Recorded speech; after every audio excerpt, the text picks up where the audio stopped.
ગોંડલના એક વૃદ્ધ અમરેલીના બગસરામાં આવે છે અને આ વૃદ્ધની રાહ જોઈને તેમના જ 5 શાળા તૈયારીમાં હતા। જેવા જ આ વૃદ્ધ તે ગામમાં આવે છે અને તેમના શાળાઓ છે તે વૃદ્ધ ઉપર તૂટી પડે છે, વૃદ્ધ પર હુમલો થાય છે, સાથે તેમના શાળાઓ છે કુવાડીથી આ વૃદ્ધનો પગ કાપી નાખે છે। બગસરામાં ખેલાયેલા ખૂની ખેલથી આ વૃદ્ધનો જીવ ગુમાવવાનો વારો આવ્યો છે અને આને લઈને શું ખુલાસા થયા છે તેની વિગતે વાત કરીએ આ વિડીયોમાં।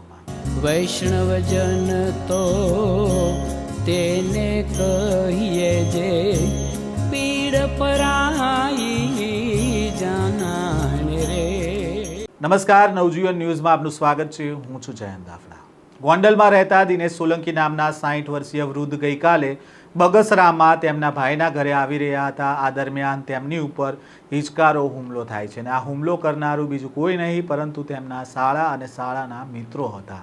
દિનેશભાઈ સોલંકી તેમના પત્ની અને બાળકો સાથે માથાકૂટ થઈ હતી। તેઓ છેલ્લા એકાદ મહિનાથી તેઓએ ઘર છોડી દીધું હતું અને ગઈકાલે દિનેશભાઈ અરજણસુખ ગામમાં રહેતા તેમના સગા ભાઈને ત્યાં આવતા હતા અને પત્ની સાથે સમાધાનની ચર્ચા કરવા માટે તેમના 5 શાળાઓને બોલાવવામાં આવ્યા અને ભરતભાઈના ઘરે સમાધાનની વાતચીત ચાલી રહી હતી। આ દરમિયાન ગત મોડી સાંજે આ મામલો છે તે ઉગ્ર બને છે અને દિનેશભાઈના જે 5 શાળા છે સહિત તેમના જે મિત્રો છે તે આ વૃદ્ધ ઉપર જીવલેણ હુમલો કરે છે, કુવાડીથી પગ કાપી નાખે છે અને દિનેશભાઈને સારવાર માટે અમરેલી અને ત્યારબાદ રાજકોટ ખસેડવામાં આવે છે, જ્યાં સારવાર દરમિયાન દિનેશભાઈનું મોત થાય છે। ઘટનાની જાણ થતાં જ અમરેલીના ડીવાયએસપી ચિરાગ દેસાઈ સહિતના ઉચ્ચ અધિકારીઓ હોસ્પિટલ દોડી આવે છે અને આ ઘટનાને લઈને શું કહી રહ્યા છે અમરેલીના ડીવાયએસપી તેમને સાંભળીએ। અમરેલી જિલ્લાના વડિયા તાલુકાના અરજણસુખ ગામે રહેતા મનીષાબેન ભરતભાઈ રાઠોડ કે જેમના ઘરે તેમના કુટુંબી કાકા દિનેશભાઈ વનાભાઈ સોલંકીનાઓ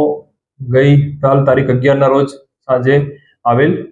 દિનેશભાઈને પોતાના પરિવાર સાથે, પોતાના પત્ની અને બાળકો સાથે માથાકૂટ ચાલતી હોય ને એટલે જ એકાદ મહિનાથી પોતાનું ઘર છોડેલું હોય।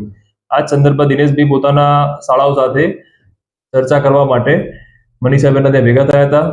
દિનેશભાઈના શાળા કાનજી જયરામ સાવલિયા અને હકુ જયરામ સાવલિયાનાઓ સૌપ્રથમ આવેલ અને વાતચીત ચાલતી હતી। એ દરમિયાન 5:30-6 વાગ્યામાં એમની વચ્ચે બોલાચાલી થતા હકુભાઈનાઓ દ્વારા તેમના અન્ય બીજા 3 ભાઈ બાઘો, નાનો અને જાદવ, આ 4-5 ભાઈઓ તથા સાથે અન્ય બીજા આવેલા 3 ઈસમો દ્વારા દિનેશભાઈ સોલંકીઓને માથાના ભાગે, હાથના ભાગે લોખંડી પાઇપ, કુહાડી જેવા પ્રાણઘાતક હથિયારોથી હુમલો કરેલ અને ત્યારબાદ એમના ઘૂંટીથી ઉપરના નીચેના પગના ભાગે પણ ખૂબ જ જીવલેણ હુમલો કરેલ અને એમને ત્યારબાદ તાત્કાલિક અમરેલી સિવિલ હોસ્પિટલ શિફ્ટ કરવામાં આવ્યા, ત્યાંથી રાજકોટ રિફર કરવામાં આવ્યા। સારવાર દરમિયાન દિનેશભાઈ સોલંકીનું મૃત્યુ થયેલું।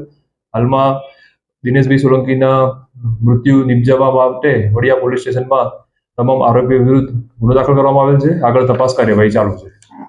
કેટલા આરોપી? હાલમાં દિનેશભાઈના 5 શાળા અને એમની સાથે આવેલા 3 થી 4 જેટલા ઈસમો।